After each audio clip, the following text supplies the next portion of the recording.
Well, hello everybody, and welcome to the Art Meld Artist Talk.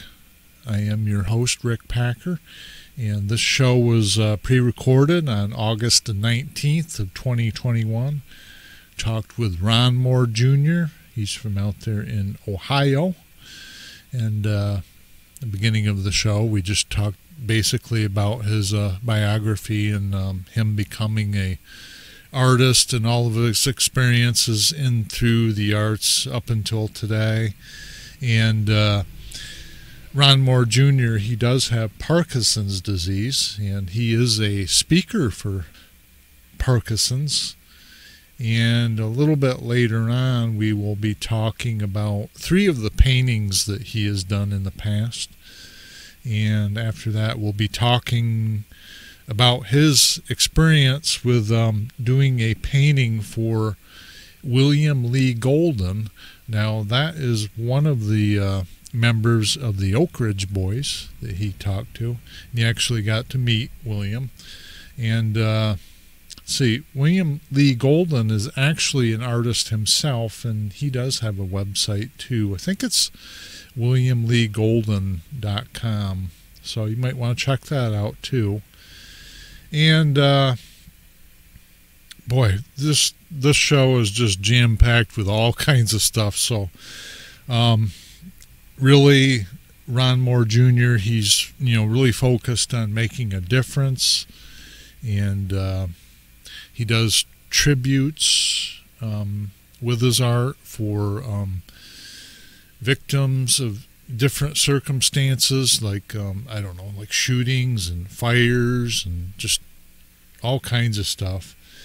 And also he'll be talking a little bit about his attempted suicide, that before he had gotten any kind of a surgery to help with his Parkinson's disease. And that's also going to be talked about too. So take a listen. You're going to really enjoy this show. I really enjoyed talking to Ron Moore Jr. It's a great interview. So enjoy the show.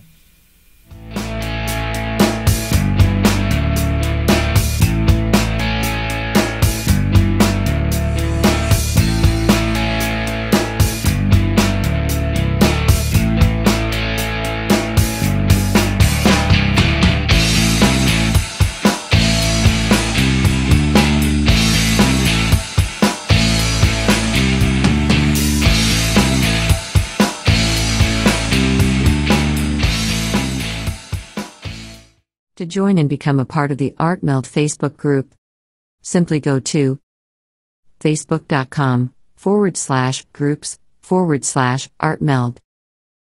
We look forward to seeing you there. Okay, on the Art Meld Artist Talk Show today, I have my special guest, Ron Moore Jr., and I'm your host, Rick Packer. Ron Moore Jr., he's from Alliance, Ohio, originally, and he attended Alliance High School, and he currently lives in Austintown, Ohio. And Ron Moore Jr. is a fine artist at Ron Moore Jr. Art Studio.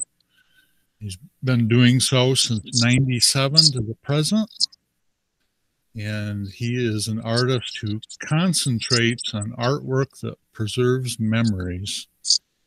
I really like that. And you can always contact Ron by email at artist4, that's the number 4, memories@yahoo.com. Welcome to the Art Meld Artist Talk Show, Ron. How are you doing today? Thank you. Doing well. Thank you. How are you? It's good. I'm doing pretty good. Tolerating the rainy weather here in PA. Well, it's rainy in Ohio, too. Is it? Yes. You had much flooding out there? Not really. We've had a lot here. It's been a very rainy year. Okay, Ron, what I'd like to do first off is like to start off by asking you a couple questions. And then after that, I'd like to get into Parkinson's disease a little bit to, I don't know, maybe you can make people aware of some of the things with that and overcome some of the issues. Right. So, how did you get started in the arts? Well, when I was in third grade, elementary school, my third grade teacher had made a comment. Back then, we had handwritten report cards, and she wrote on the comment section at the end of the year how she enjoyed my art, how I'd be drawing and coloring and whatnot. And so that made me think, well, hey, maybe I'm doing something right. And after that, I had her this following year. And then nowadays, when she sees me at art shows or different functions that I'm at, I introduce her and she tells people how well I drew in art class and then how well I drew in science class, math class. And, so that her made that when she made the comments initially.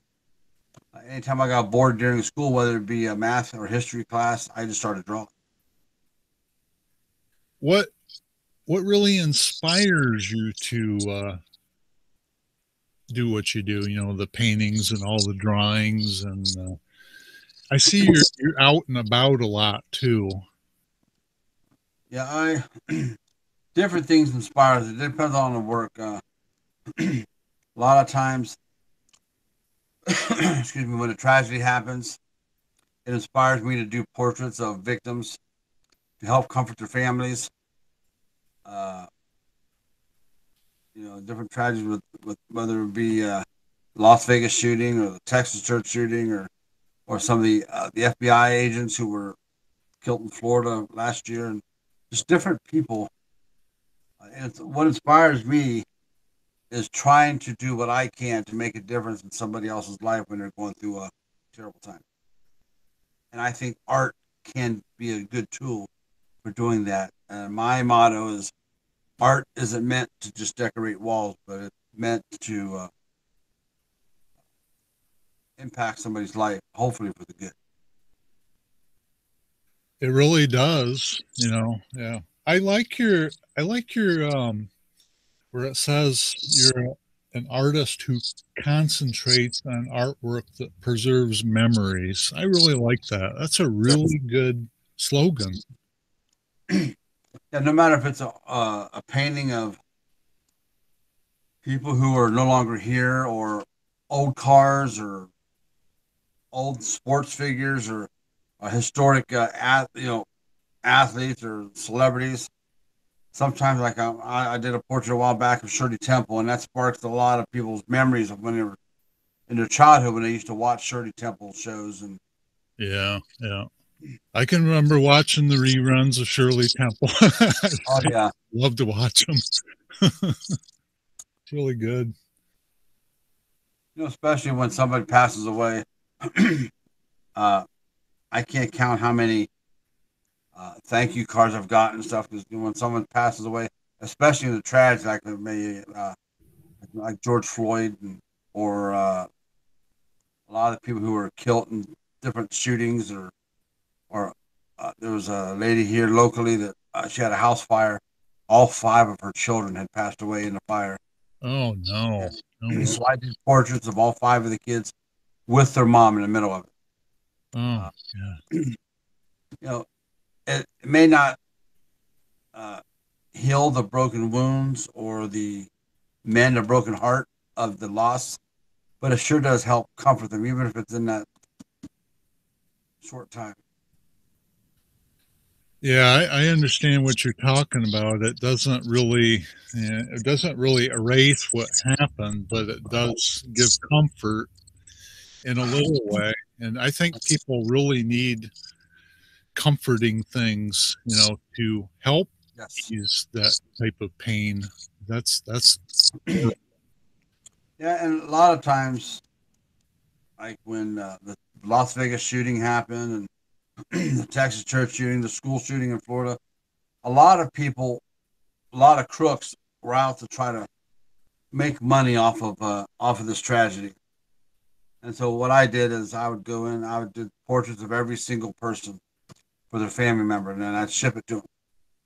My thought is to show that there is some people who actually do care and is not out to make a profit or to make a dime off of somebody else's tragedy. That's a very good quality to have, I mean, a lot of artists out there are trying to make an honest buck, doing things to contribute in ways that, really help society instead of Right. hinder it. And I believe you are, for one. Well, I do my best. It's just, of course, I like to do artwork where I'm getting paid too, Yeah. but the satisfaction comes when a piece of my artwork helps a grieving widow or a grieving child, and when they acknowledge that to me, of what my artwork meant to them, and that makes every single thing we do worth it. My motto also is, if I go through my entire life, create all this artwork, and donate all this artwork that I've done, if it makes a difference in one person's life, everything we've done is worth it. Yeah, definitely. I'm going to bring up a piece of artwork that you just started, and hold on a second. Oh, the polar bear and snowstorm.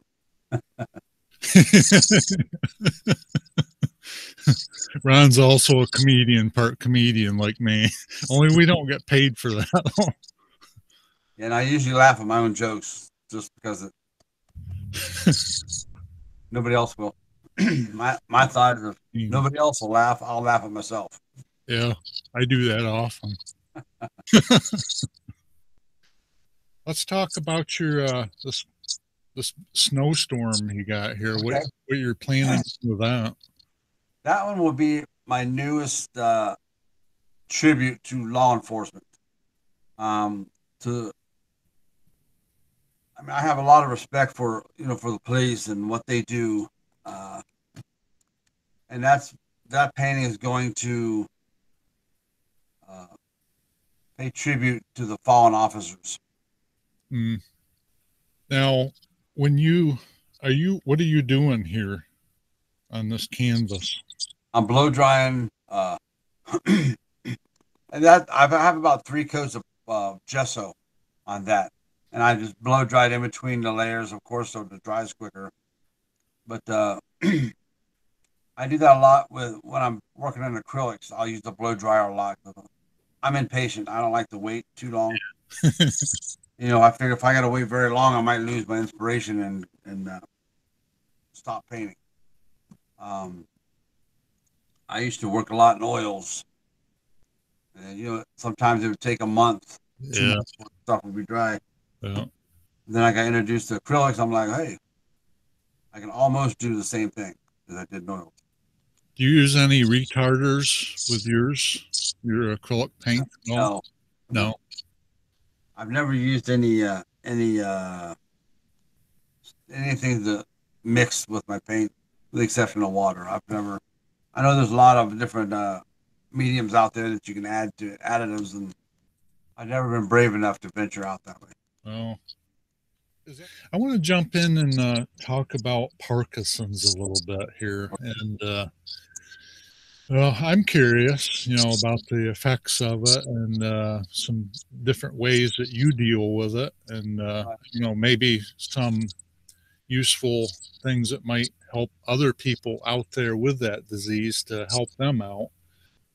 I talked to you prior there a little bit about Parkinson's, and you had mentioned that you had some, was it like nodes or something implanted? It's called deep brain stimulation. Deep brain stimulation. They drill a hole in the skull, and then they insert a wire down deep into the brain, and then they fish that wire under the skin, under the scalp, and they route it down behind your ear and then into your chest, and then they implant what they call a stimulator. What the stimulator does, it sends voltage into the brain to stimulate the brain to help control symptoms. Mm. And as the disease progresses, uh, I keep going to the Cleveland Clinic, and they have to keep adjusting the voltage to accommodate the progression. It doesn't slow the progression or stop it. It's not a cure-all for nothing. What it does, it helps the body, helps me to have a quality of life. Whereas before I had the surgery, uh, you know, it was I lost the ability to create artwork for a couple of years, and I went into a bad bout of depression and attempted suicide, and that the surgery was a way to they give me my life back. Let me bring up a couple photos of you in the surgery. And I'm looking at that and I'm thinking, wow. I mean, they've got you opened right up. It looks from. What they first did, they bolted a titanium halo to my head at my bedside. I sat up and they put injections in my scalp to numb it, and then they screwed this thing into my skull. And then when they took me down to the operating room, this here, the halo that's around my head is bolted to a bracket, which is mounts under the operating table. So my head is resting right on that bracket. Are you awake during this? I'm awake. I was awake for about 90% of the surgery.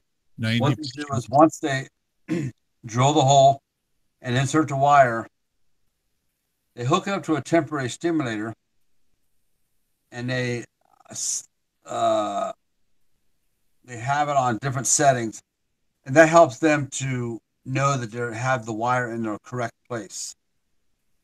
And what they do is all the lights in the operating room, they turn off, with the exception of the light that's right on the incision, because the light interferes with the programming of the stimulators that they have implanted in my brain. Oh, it's that sensitive. Holy cow. Yes. I'm looking at another picture right here. This would be the side where the surgeons are at, right? I think. Or wait. This here is actually the foot. You're looking at heads on.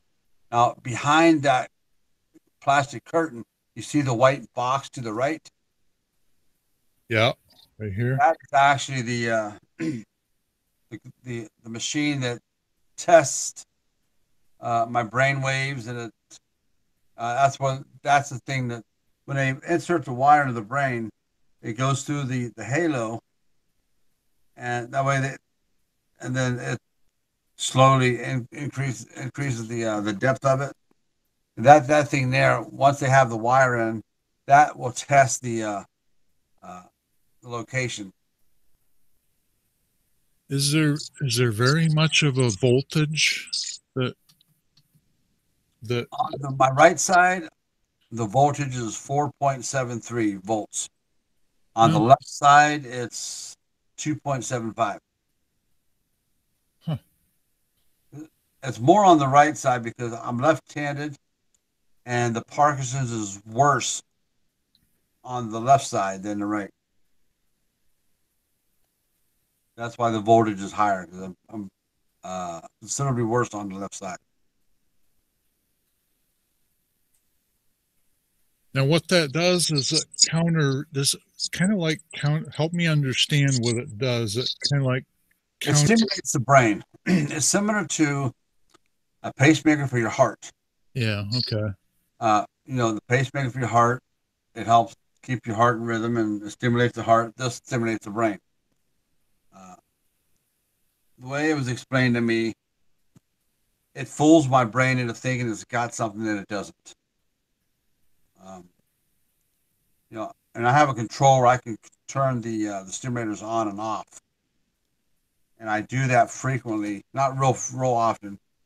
When I'm asked to speak at Parkinson's symposiums, or if I'm asked to speak to either a group of lawmakers or a group of contributors that are donating money to Parkinson's research, I'll turn the stimulators off before anyone enters the room. And as I'm giving my presentation, I turn the stimulators on so they can see the effects of what, I'm sorry, the importance of what their research dollars can do. So, I mean, if you turn that off, do you go right back? Do you really feel the Parkinson's, like the shaky, all that? A more severe version. Oh, Because the Parkinson still progresses. And if I turn the right side off, um, I'm flopping around like a fish out of water, and really? I can't hardly walk. My hands are like this. Um, a lot of shuffling, and my speech is horrible. Huh. It sounds like I'm drunk, with slurred speech, and uh, then I turn it back on, and then I'm very, very sore for the rest of the day. Because it affects, because it makes all the muscles tense up. What Parkinson does is anything that affects that requires muscle movement, Parkinson's will attack. Huh. Boy, that is amazing, to me what modern medicine can do for somebody. I mean, I'm Right. looking at you right now. I don't see you, Well, shaking or the anything. stimulators are working well. Jeez, And amazing. they use that surgery now for other things. They use it for some MS patients, some folks with Tourette's. They use it for extreme depression, uh, Oh, wow. several things. Their Cleveland Clinic is doing in the middle of a research right now where they believe the same surgery that I have may benefit people with or stroke victims who have a lot of mobility issues. Like it increases their mobility with, like if their arms, the one side they can't operate very well. It increases their chance of being able to live a better life. Oh, wow. It amazes me what technology, modern medicine, just the things they learn how to do, how to, really help somebody out. And Right. that's amazing. I mean, the first deep brain stimulation surgery, they it was actually an accident. They found out accidentally because they accidentally put the wire in the wrong part of the brain, and it worked. Oh, wow. Gee, And good thing it worked for the good then. oh yeah, especially for me. Oh, geez. But you said you went through like some depression and Yes. uh, with Parkinson's has a suicide rate of about 13%. And I was on my way to speak at a Parkinson's event, and I got the overwhelming sense I wanted to end my life. At that time, I couldn't even hug my kids because the tremors were so bad. I couldn't hug my kids, uh, and I lost the ability to create artwork again. I was trying to run my van into an overpass, and luckily my van stalled and stopped about a foot away from my target. eeks. And as you can tell, it didn't work. So That's good. I'm glad it didn't work, Ron. I'm glad to have you here. So having a chat with you. But I've been following your work there for quite some time, and I see that, I really see that your work is really progressing, and it keeps getting better. So right, that's good. I And think as artists we should always uh, continuously pursue excellence and improvements. Um, I yeah, know I heard Thomas Kincaid one time said, somebody asked him about which painting he would consider his masterpiece. He would say that he believes that an artist should always consistently improve the best that he can, in his mind that the masterpiece that he creates is the last painting he's able to paint. Yeah. I've always kind of thought to myself that, just as people, in general, I think we're all kind of artists in some way or form or fashion. We all are. And I think that's a good thing to try to improve ourselves constantly, no matter what it is, really. It could be relationships, it could be art, it could be music, it could be singing. I shouldn't mention singing though. But you know what I mean, to continually try to improve. Right. And at least a little bit. I think everyone is blessed with gifts, and it's up to us to use the gift and keep trying to improve our gifts. And sometimes some people choose to squander it and waste it, and I choose to do the best I can to consistently improve my work. Yeah, I really see that, by your Facebook anyway, that you're really out there showing people, hey, this is what I do, and A lot of people say I'm out there, but sometimes they mean it differently. well, I didn't mean like this. Oh, But yeah, we're all a little out there somewhere. Yeah. But let's talk about some of your artwork here that I've kind of highlighted in the promo I did for the pre-show here. So I'm going to bring up this piece right here. I can't remember the exact title, but I think it's called The Forgotten Chevy. The Forgotten what? Chevy. Chevy. Okay. At least I hope that's a Chevy. It's an old truck. I'm not, for me personally, I can't identify trucks and vehicles very well. Can you? No. No. Especially nowadays, anymore, a Toyota looks just like a BMW. The only way I know the difference is when I see the logo on the hood. Yeah. Same way with me. I can't really guess the years. Yeah. But looking at that, I would say that's probably somewhere 40s, I'm going to guess. I think so. Maybe like 30s. Yeah. I don't research old cars as well as I do people. People are kind of like old cars sometimes. Yeah, we wear out and get rusty, break down. Then we need somebody to fix us.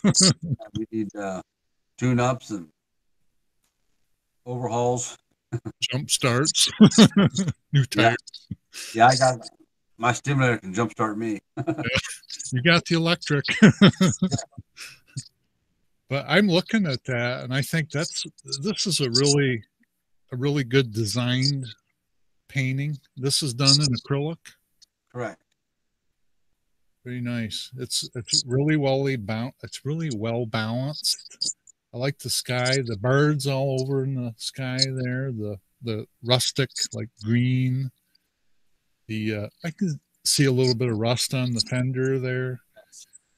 I just like all the colors. I like the washes of the late browns on the barn, the gray. Right. I think there's some algae collecting on it from being in a damp area. The battered down roof. Yeah. It's like it's been through hell. Yeah, that's really neat. And your chrome, looks like kind of what's the word for looking for that? Tarnished, like chrome, like kind of.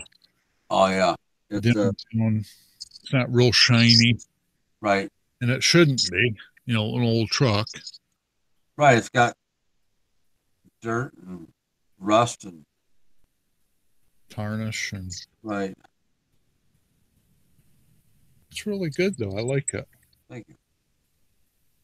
Now, did you get that from a certain area, or did you get that from a photo, or is that something you took? I took a photo. I was out driving around, and I went past this farm, and I looked like it was out in the distance behind the guy's farmhouse. I'm like, what the world is that?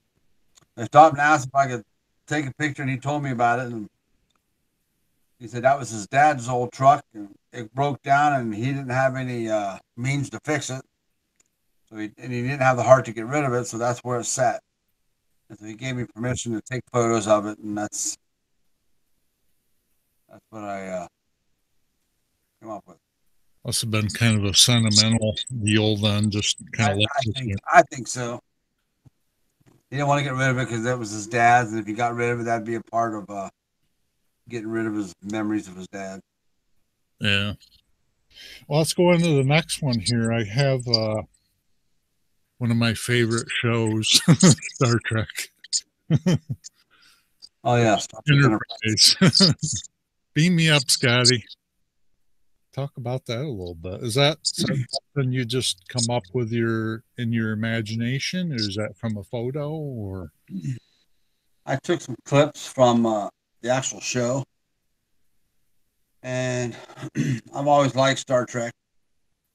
You know, sometimes it doesn't take inspiration for me to do some artwork. It's just like I enjoyed watching Star Trek, so it's also reminiscing of my younger years of enjoying TV. And you still watch it today? I haven't for quite a while. I don't watch a whole lot of TV. Usually my wife will have TV on, and I'm working on a new drawing or something, and it's just background noise to me. You like doing something. Yes. You're kind of you kind of got to be busy doing something instead of just sitting around idle. Yeah, I'm a busybody. I can't just stand to sit and do nothing. I feel like I'm not being productive, and I have a fear of wasting a time. Yeah. Does that ever bring about any anxiousness for you at all? You know, feeling that way, or now with Parkinson's, art is therapeutic for me, and the more art I do, the less time I have to think about Parkinson's. And I notice that if I am working on art piece every day, things then it's not that the disease improves, but I don't notice any symptoms if they are active. And I notice that when I go several days without doing artwork, like we were on vacation, and I didn't do any artwork for about a week. I noticed that by the end of my vacation, I noticed difference in my body. Oh. And then after we came home, I started doing artwork again the next day, and it seemed to improve things. It's very therapeutic for people with Parkinson's, because you got to keep moving, because the muscles are trying to contract and stiffen up, and the more we move, each on our body. I think it's the same thing with any diagnosis, whether it be cancer or MS or whatever the diagnosis is. And art can be therapeutic for that. And if nothing else, it keeps our mind busy to where our mind doesn't have time to dwell on what our doctors tell us.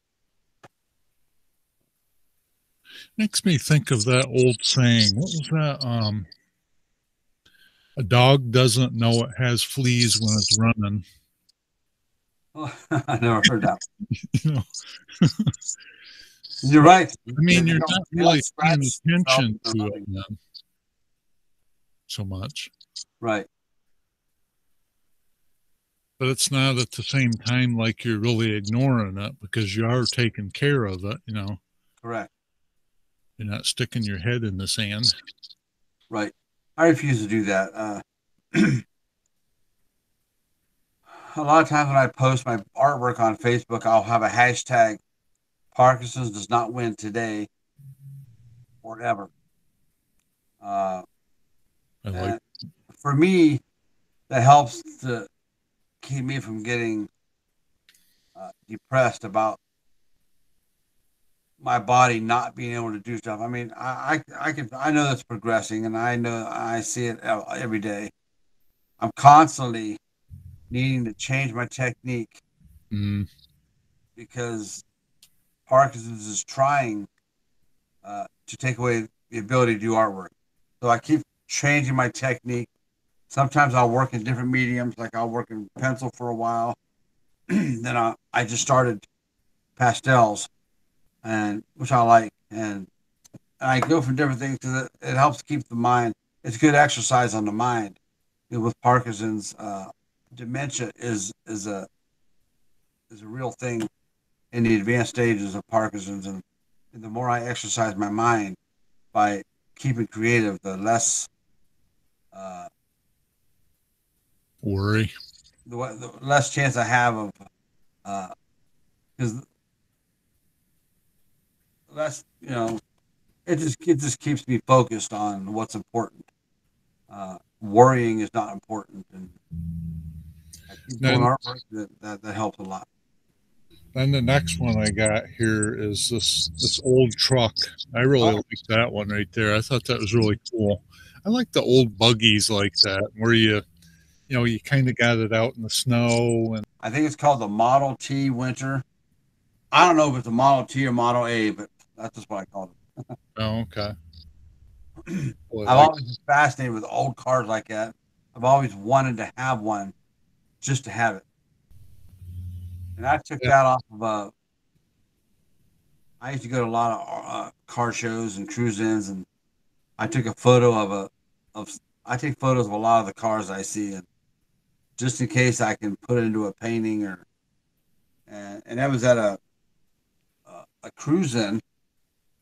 The snow and excuse me, the snow and stuff, all that what's was that, Ron? You're gonna get me doing that. But you took that photo of that car though, and you just kind of put in the rest of the stuff. yeah. I love snow. Oh, I like the snow by way of it's beautiful to look at. yeah, it is. I just wish that I've always liked snow around Christmas time. I've often thought that I'd like for it to snow Christmas Eve and melt the day after Christmas. Yeah, and stay gone. I enjoy it. I think snow scenes make some of the prettiest paintings. It does. It really does. If it's done well. Yeah. Let's talk about you did some work for the Oak Ridge boys. I'm gonna Correct. bring that up. Well, how did that come about? How did you get involved? How did this whole thing work out? Well, remember I said back when I lost the ability to create artwork, I attempted suicide. Yeah.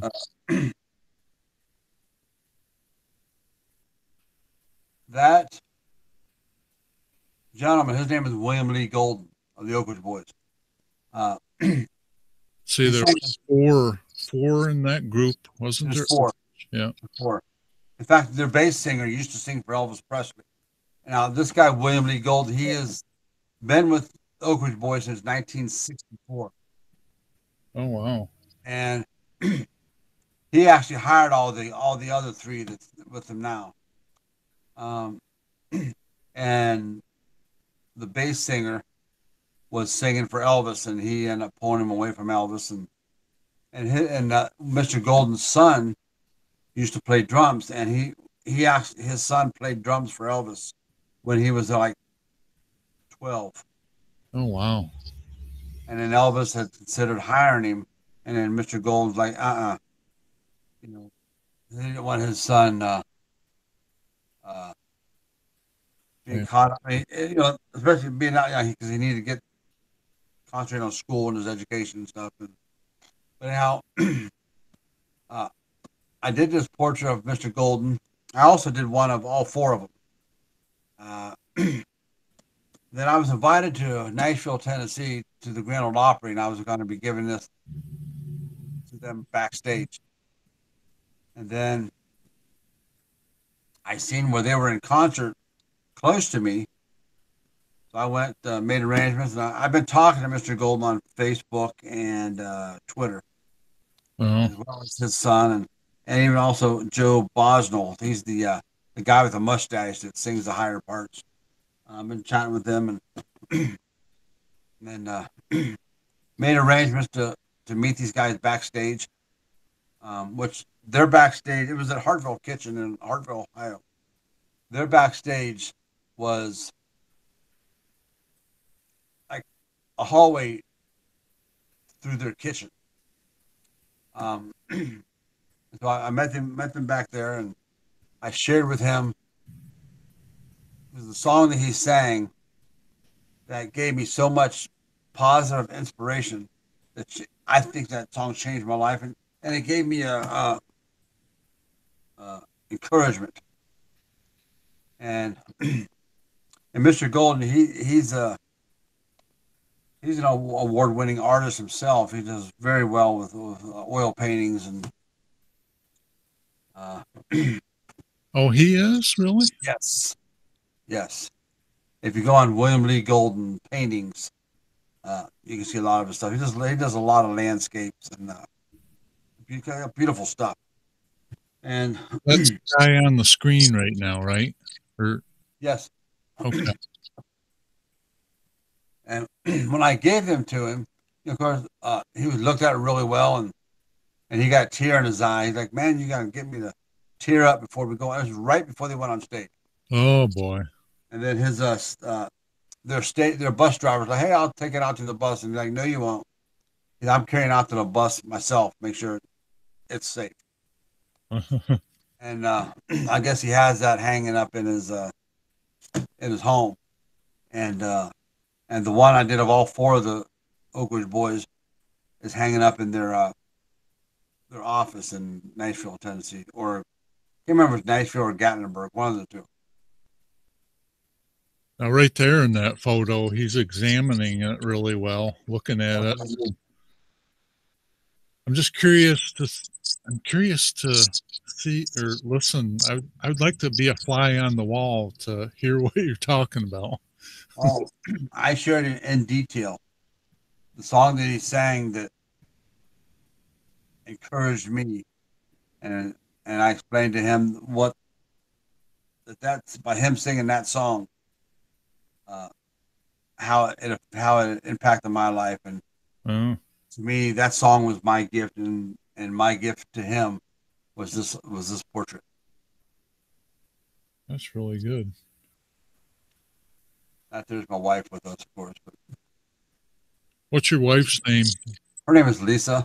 Lisa. Okay. We got to include her in the pictures, that way she helps to make us look better. Yeah.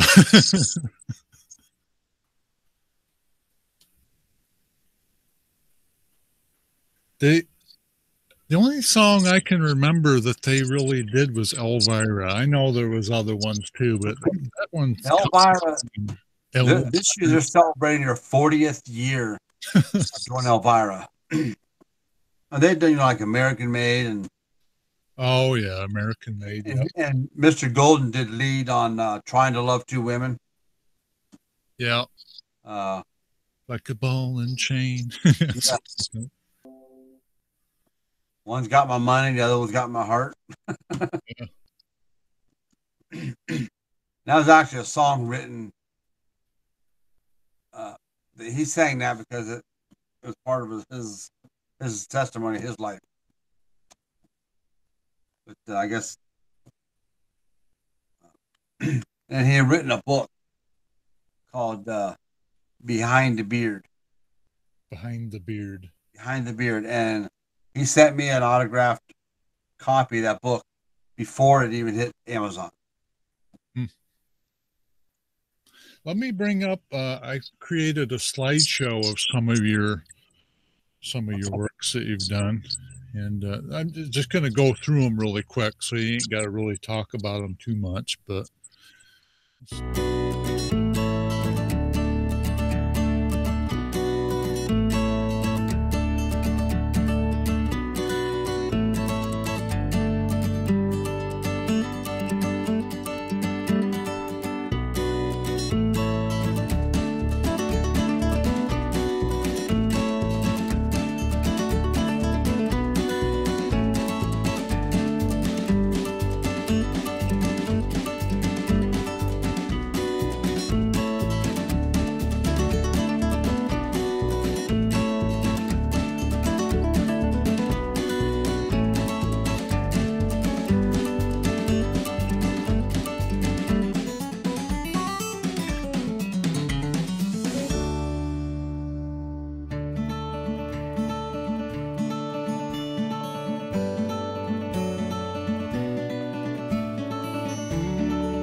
so let me ask you, Ron. Do you have any final words that you might want to give to listeners and viewers out there? Any words of wisdom on creating art or selling your artwork? Or No matter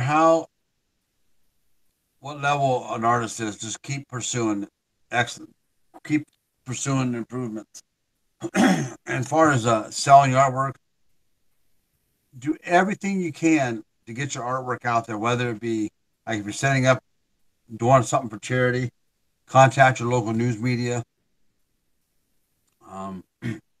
Around here, our local TV news media follow me around quite a bit. And I love it when they do news segments and they feature me in them, because that's free advertising. That's like a free commercial. Yeah, that really is. That's airtime that I could not afford to pay for myself.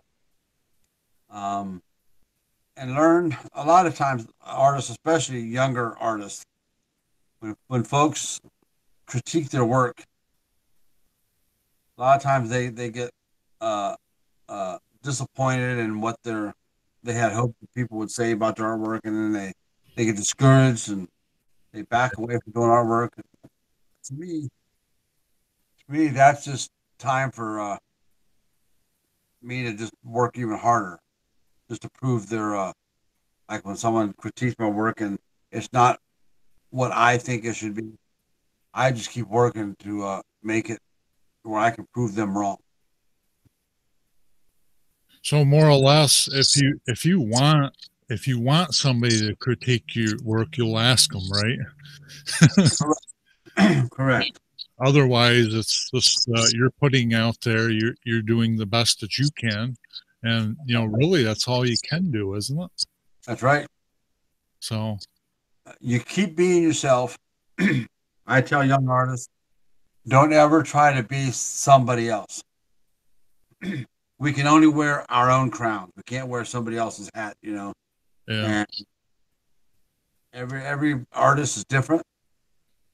What makes you unique? Keep doing that. Don't try to copy another artist, because that's not who you are. You do your thing. I can see another artist being inspirational, so just keep being you, and any chance you can to be in an art show, do it. Some of these art shows are very expensive. Sometimes as a young artist, I'd go into an art show and I would team up with another artist or two. We'd share the booth space. Sometimes you can do that, and But try to, use the media as much as you can. For me, that's helped out tremendously. Sounds like really good advice. Just be you. Do what you love what you do, and And never give be out there and don't give up. Just if you giving really up, love never enough. what you do it. Right. So I thank you for coming on the show, Ron. All right. Really Thank you. appreciate it.